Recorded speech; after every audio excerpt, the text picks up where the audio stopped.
So I think we've all consented to our recording. That's great.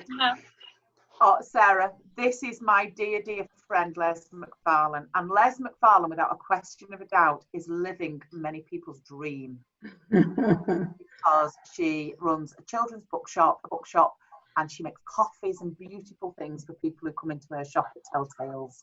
Les, hello, and thank you for giving up your time this evening. Hello, nice to talk to you. And are we in Telltales? We're in Telltales. We are in Telltales. Oh, I am deeply envious. If I could live in a bookshop, I would. Yeah, it is. You've got a room at the back as well, haven't you, where you run Yeah, I have a little. It's used at the moment just for little.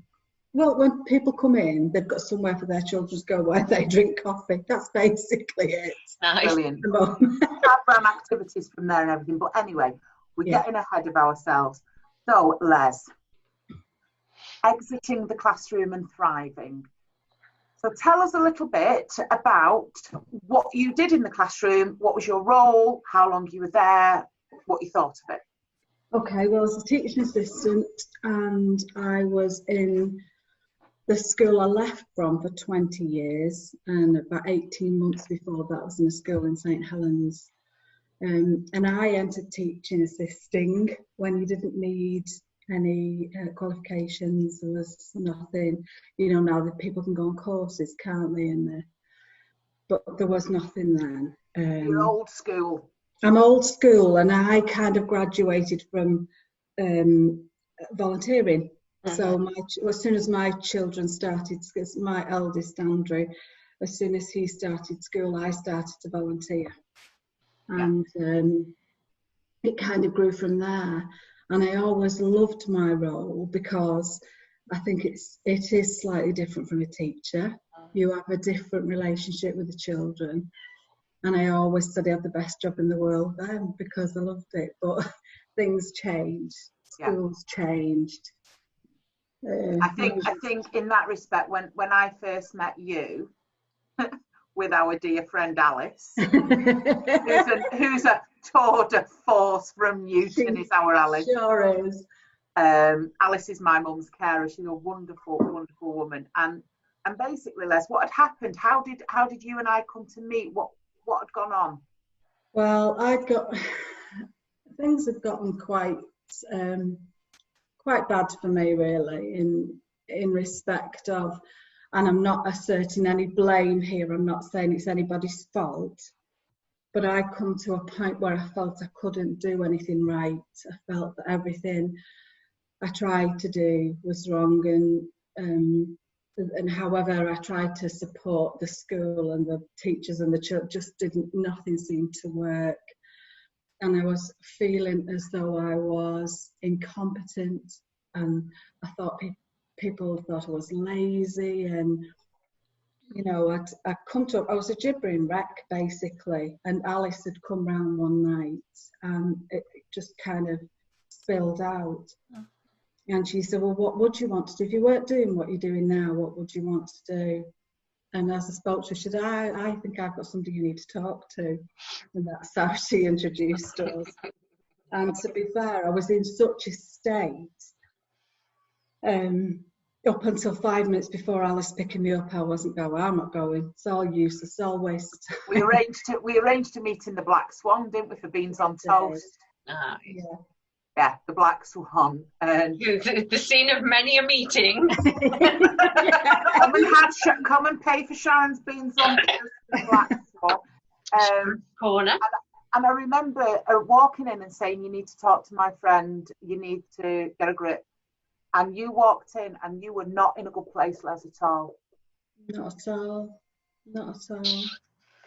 But what we did was we formed a plan. Yeah. And going back yonks, as they say, when I was at school in Newton, Les's mum and dad had the best pie shop for miles around. I'm so hungry. Phenomenal. And it was on Newton High Street, and there was stone steps up to. Am I right in thinking it was like a little latch? Yeah. and you used to get your pies there from school. So your mum and dad had always been in business, hadn't they? You'd been raised in a shop, but you'd gone into education, and we had a very, very frank discussion. And I said, look, you are surplus to their requirements, Les. Yeah. You do not have a role at that school that is going to meet the new structure within. So you need to take control of the situation, because nothing's going to change for you here. And it was not nasty. That's not fair, because the people involved were not nasty, but it was a nasty situation. It was a bad situation. And I think one of the biggest pieces of advice you gave was to say you need to stop taking it personally, because that's what I was doing. I've been attached to that school. If you count the years I was volunteering, you're probably heading up to 30 years worth of investment. You were Mrs. Mac. I held Mrs. Mac's hand when I was. She taught me to read all those things. Yeah. And when I was starting my tutoring business in Newton-le-Willows, half the kids who had come through your doors as well, haven't they? So, and it's hard, isn't it? Because when you've been somewhere that long, you feel like if they cut you in half, it'd say the name of the place down the middle of you. That's what I used to say, Sarah. I used to say, if you snap my bones, it would be like Blackpool Rock, and district would go through the centre. Absolutely. Yeah, absolutely. There wasn't an ounce of that building you didn't know. The kids, everything I know was your heart and soul, but I knew, having listened to you for 10 minutes, what they wanted the roles to be within that school was not you. At one point, it's almost like you were glorified cleaner, and there was nothing that could fit. So we said, right, what we're going to do, because you're not going to change that system from within, and it was making you poorly. There's no two ways about it. Yeah. So what do you want to do? So you said, want a bookshop. So I said, well, let's do a bookshop then. Yeah. So what happened? How did you go from gibbering red, where you didn't even eat your beans on toast? Nothing's ever got me that bad that I've not had beans on toast. So I knew it was bad. No. What did you do then? I could barely speak that day. I know. And being given not permission, but having my eyes open to the fact that I wasn't stuck. I felt stuck, and I felt there was no way out. It's somebody holding the space open for you, isn't it, to see it? Yes. I felt very much as though, I think school is an institution, isn't it? And I felt institutionalised, and I felt there was nothing, there was no way out, and I'd have to, and because of my age as well, I thought I'm going to have to cry my way to being 65, because there's no way out. But when I'd spoken to you, Sharon, and it was almost like being given permission to think outside of that. You're not stuck. You're not a tree. You're not planted. You can move. And you can take all the bits you love. Yeah. Working with kids, running clubs, even doing some tuition. That's what I wanted you to do in the first instance. I wanted you to do tuition in the back room. Yeah. But as with some business plans, they twist and they turn. Yeah. And once we'd worked out, go back, what's your bottom line, Les? What do you need to bring in? Sharon, I've got such low overhead. You put your figures in front of me, and I nearly went, what are you doing? What are you doing? Yeah. So at that point, I remember that you left with your head full of ideas, and then we met again, didn't we? And you brought your other half to see me. Yeah. And at that point, what did you do? Did you start circling round and? Yeah, I'd started to look and started to think. I mean, I was very lucky in a lot of respects. Please don't think I don't understand how lucky I was. All my children have left home, set up their own homes. Sadly, my mum had died, and I would give anything to have her back. But we'd sold the family house, so we had money. Not that the money replaced her, but it gave me that little bit of a cushion, just a cushion, whereby I could, I had a bit of breathing space. So I started to look at premises, and looking at rents and things scared the bejeebers out of me. But I thought, you know, we found this little place, and Steve said, "I'll do it up for you." You know, it was like someone's stock room, wasn't it? Yeah. It didn't even have a front window in it. No. It had no window. It was just a concrete box. It literally had a wire hanging from the ceiling, and that was it. There was nothing here. But Steve said, I'm 100% behind you, and I'll do this for you. So we literally kit it out and it's beautiful. I love it. But we did it on a shoestring. Literally a shoestring. Is it possible to just turn the camera around slightly, Les, and just show us a little bit of what you've got? Yeah. Oh, look at it. I don't know what you can see. Oh. Les, go up and show the ladders with the lights and all the ivy and everything. Oh, yeah. Oh, that's gorgeous. Yeah. Turn around, Les, and show like the little room in the back. So that's where the little room is.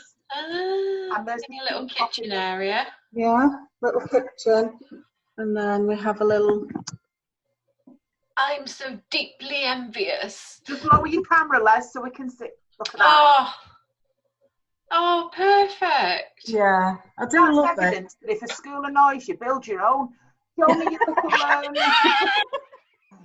little tea and coffee area, Les, where you make your brews.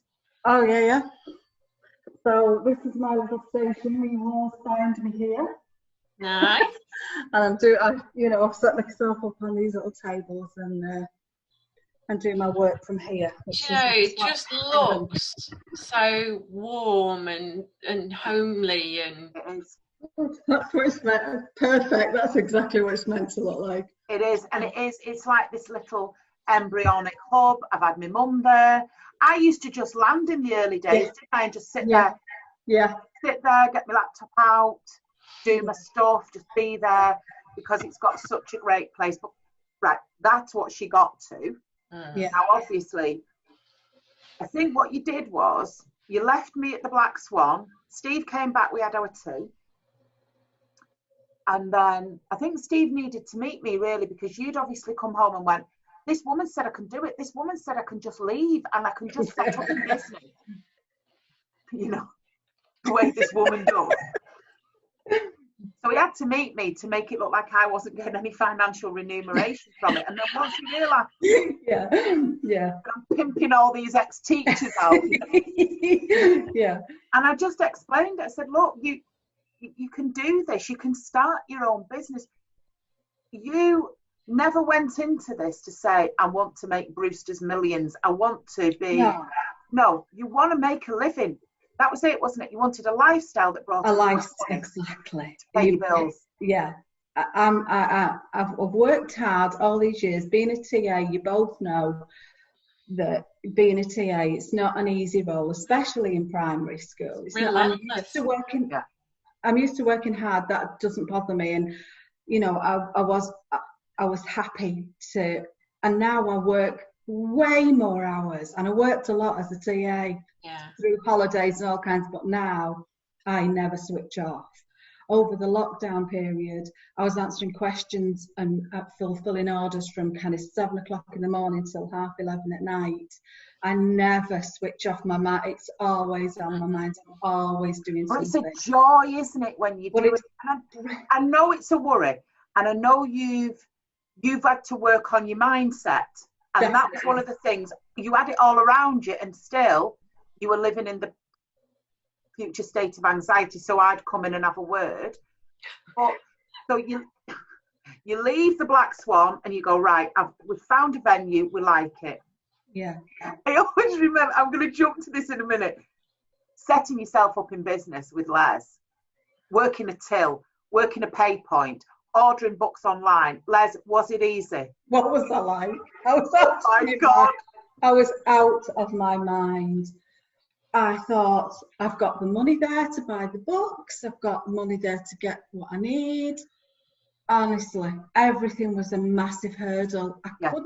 I couldn't get a book for love and money.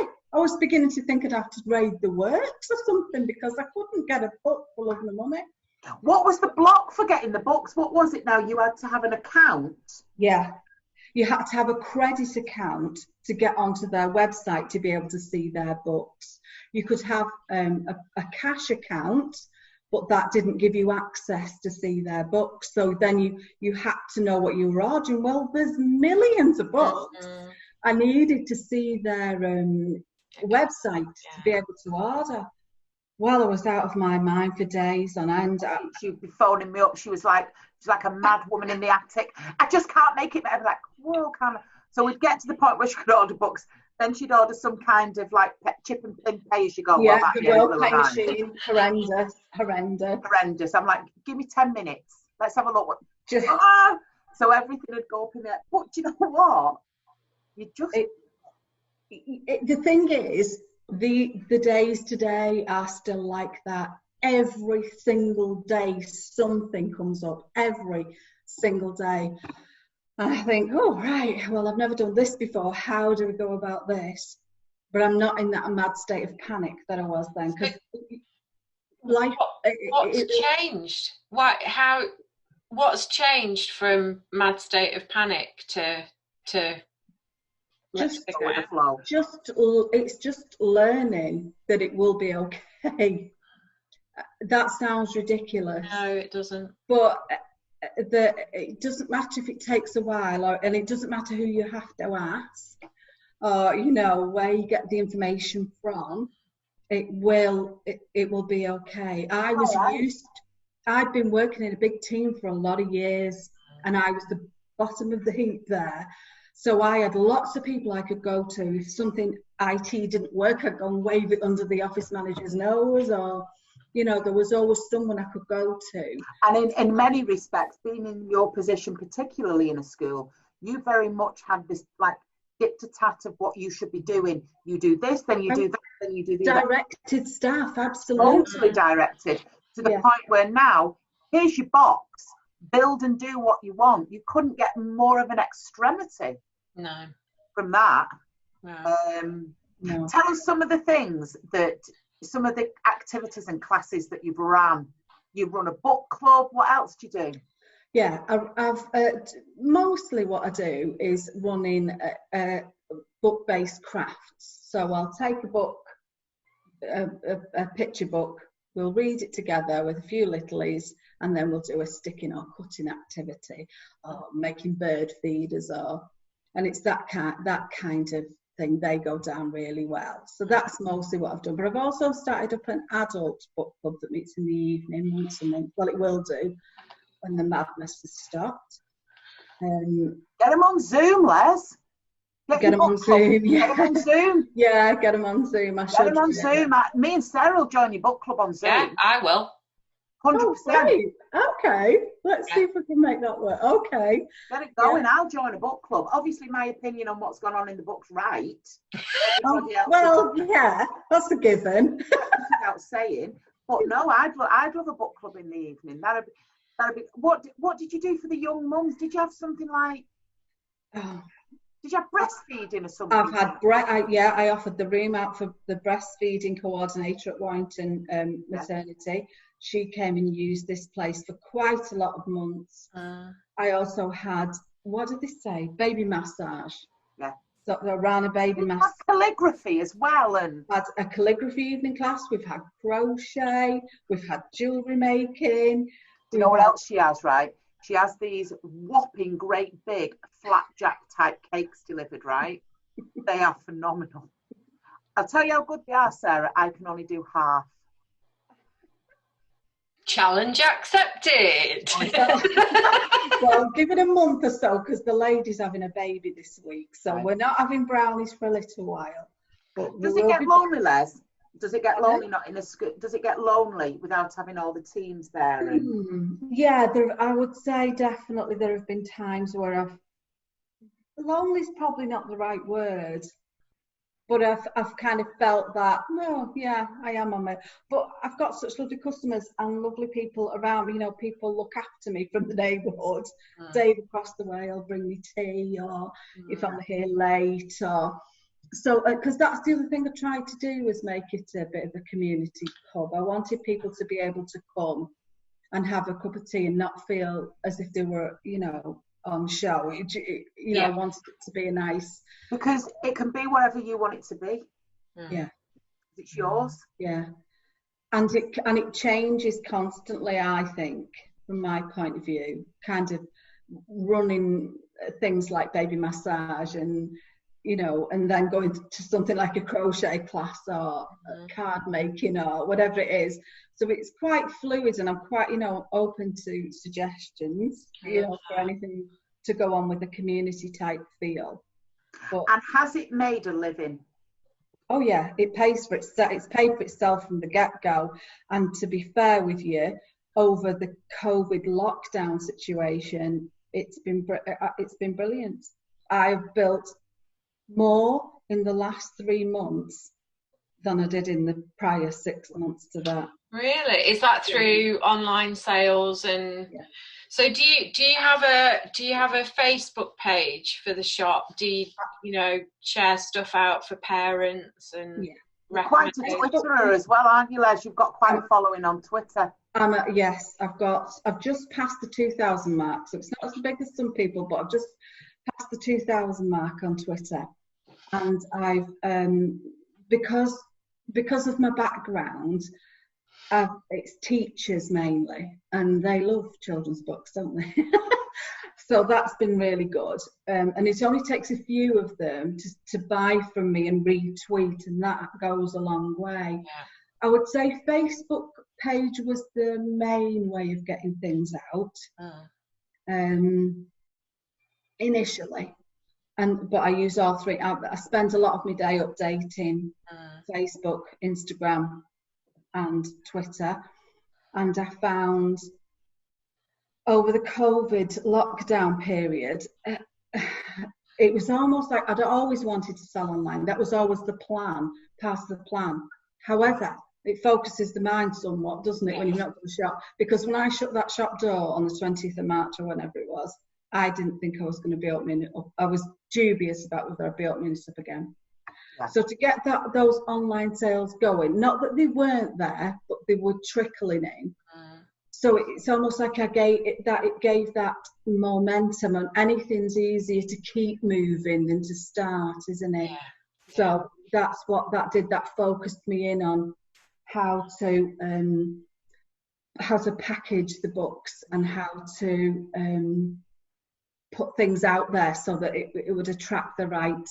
I mean, and this is the kind of business dexterity that's been needed during COVID-19. Yes. Because nobody can say, oh, well, I remember last time there was a global pandemic, we did this. Everybody has just suddenly become so live in either pivoting a business, developing new things. We weren't even online before March, and now we do 90% of our business online. And going forward, there's no way we will ever go back. In terms of me selling my businesses, I was very, very much regionally based. Now, I've just done Shrewsbury, Bradford. I'm trying to think some of the other areas we've done. I would never have done that before COVID-19. So actually, if you are of the right mindset, anything can happen, and you just roll with it at the end of the day. And now is the time, isn't it? I think for small businesses, because I think I said this to Helena the other day, that we're so much more agile and so much more able to respond and pivot. My favourite word. Whereas the bigger businesses are struggling to make the changes that they need to make. I think what happens is when you come out of the classroom and you've changed the way in which you see things, you just become stronger, and you go, what's the worst that's going to happen? Exactly. What's the worst that's going to happen? Right, I shut the shop. We'll sort something out. I'll do something else. Yeah. Do something else. And somebody who's not in that way of thinking goes, I can't even begin to imagine, because the one stage that they're in is fear. Yeah. I can't imagine. I've got my mortgage paid. I've got this to do. Stop. Because do you know what? I know this sounds ridiculous. It will be all right. I'm not advocating people to get their handbag on the shoulders and go and walk out the classroom tomorrow. No, me neither. 100% not. But what I am saying is there are ways in which you can systematically do it within about 3 months. And it's about leaning into it, isn't it? Once you realise that if you lean in, it gives way and lets you go.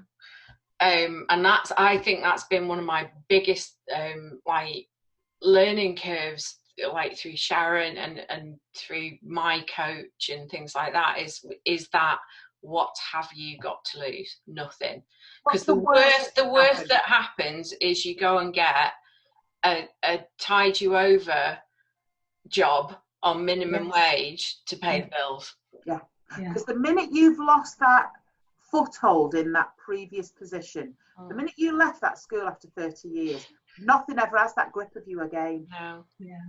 No. I think, you know, it is about definitely changing your mindset, isn't it? It's changing your mindset.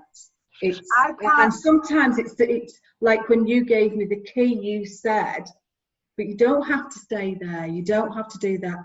It was that unlocked it all. And I began to think along a different track. And that for me was massive. And then what's been massive since is that kind of failure, that feeling of failure and being incompetent, and, you know, being able to rise above that, and that's okay, Les. You can sink into that for a little while, but you're going to have to pull yourself up and do something, because you've got to keep moving, haven't you? You've got to keep moving. I mean, it's really clear when you see comments from people on your socials that the business is a really well respected, well established part of its little community, which is, from my point of view, that must be so fulfilling to know that your community is just kind of I remember going in once to see Les, because obviously it's en route to my laundrette, because I don't do my own laundry. So I was dropping off, ready to pick up, and I used to go for a cup of tea. And opposite Les's shop, there is a pupil referral unit. I'm right, Prue, into Les? Yeah. And obviously at dinner time, they all came out and they were all socialising. I went, "Are you finding that, Les?" I said, "Are they coming in?" She went, "No, not really." She said, "A couple of them have." She said, "But I don't care. As long as they'll pick up a book and touch one, it could be the start." It could, well, I started getting all emotional. And I'm thinking, this is going to be so successful, because what she wants to achieve in this is, you know, her mission is really, really clear. But what I will say is this: I have spent a lot of my time, Les, collecting broken people from education. You know it. You can tell how you have been able to just pull together with the click of a finger. There have been very few as broken as you. You were one of my lowest. I'll tell you that now. You were absolutely at the point where I thought, if something doesn't happen here, this woman's going to be in hospital. Oh, wow. That's the state that Les was in when she first sat there.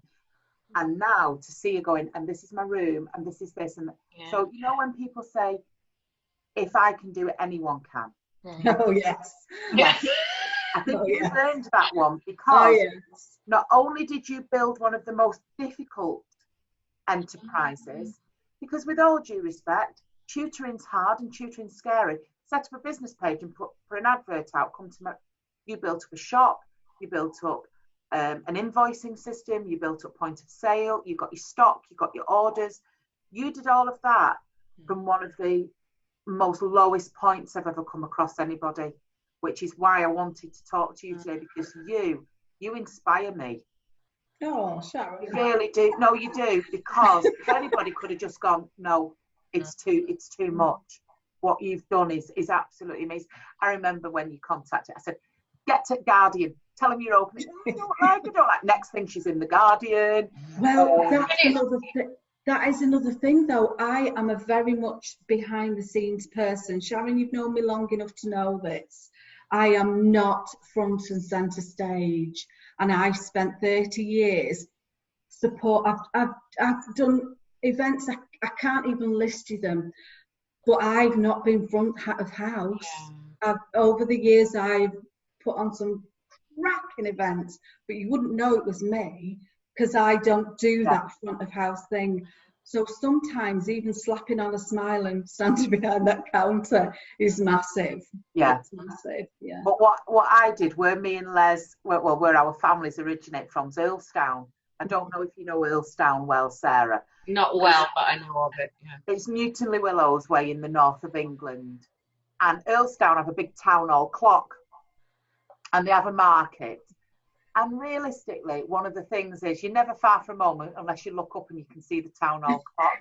So what did I buy you, Les, for your Well, I can see it from here. It's a little picture of the town hall clock. I bought a little picture of Earlstown clock, and I said, you know what? No matter what goes on in this, you only have to look up there, and you're never far from home.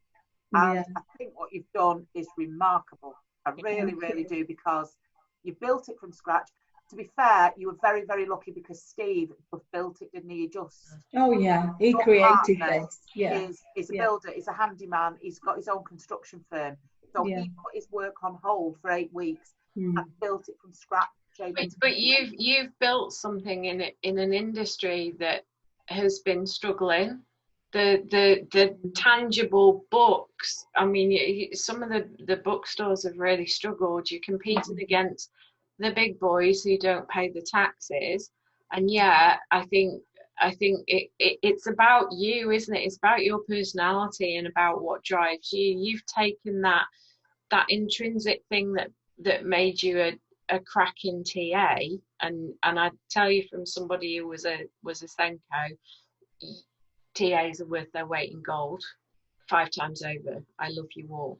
I think you should be knocking on the likes of Leslie's door now, getting these kids back in after COVID-19, because it's the Les McFarlanes of this world that would have got those kids back in. Would have got them. Don't worry, cop, we've got this. Come on, get in the bubble. And I think it's the Les, and I've written about this and I've blogged about the role of the TA is needed more than ever. So instead of throwing money here and money there, get your TAs back to the status that they should have been. But listen, that's a whole other conversation. That's a whole other article I'm writing for the Times Ed. Because I'm emailing the bookers every day, but they never take me on. Honestly, I'm angry from Warren. So Les, give us one last little look round your shop.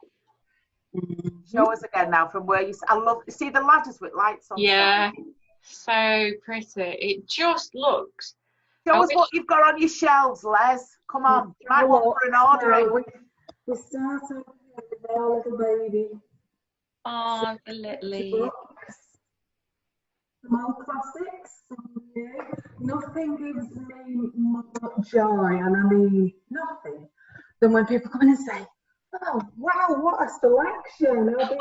You've got caramel browns there. We've got carrot. Oh, I've lost my camera. Hang on. Oh, there we go. Love it. Yes, I didn't know who that was. One of my customers. Why have I lost the camera? Can you see it? Les, go to the bottom and find the little blue zoom. There we go. Yeah, you're still there. Yes, I didn't know who that was, but now I do. But I went over to sell books at Tatton Hall at Christmas, and set my little stall up, absolutely bursting with books. And the first, at least 6 people who came, well, wow, the selection you've got. Well, nothing gives me greater joy than someone recognising the fact that you're not going to find these on the supermarket shelves. Or, you know, this is something a little bit different. Don't you have a pre-loved section that I always try and find a bargain? I have a small pre-loved section. I've reduced all that. Yeah, that was the bit I used to buy from. Because pay full price now. Well, let me show you where my children's one is literally a shelf down there, and the adult one now. Steve's built me a little shelf. I don't know if you can see that one. A little shelf there. Oh, that's nice. That's all I have left, and the reason being, I'm glad to tell you, I sold so many books, and my audience for selling too grew so much over the COVID lockdown that I needed more space. I was selling maybe one pre-loved book every week or 2 weeks, but I needed the space for these beautiful. That's a great problem to have, Les. Isn't that the greatest problem to have?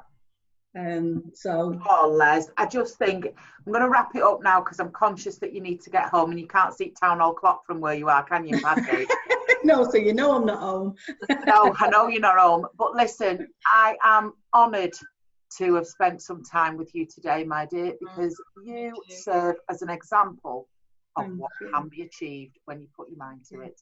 And even more so, you sat there surrounded in books, which is love of my life. Yeah. So thank you. Thank you for your time. To you, ladies. No problem at all. Let's get book club going. Yeah, and hopefully you'll be able to pop over for a coffee soon. Yeah. And try and eat that full cake if you dare. You'll not. Brilliant. Bye. See you soon, ladies. Thank you. Bye, Les. Bye.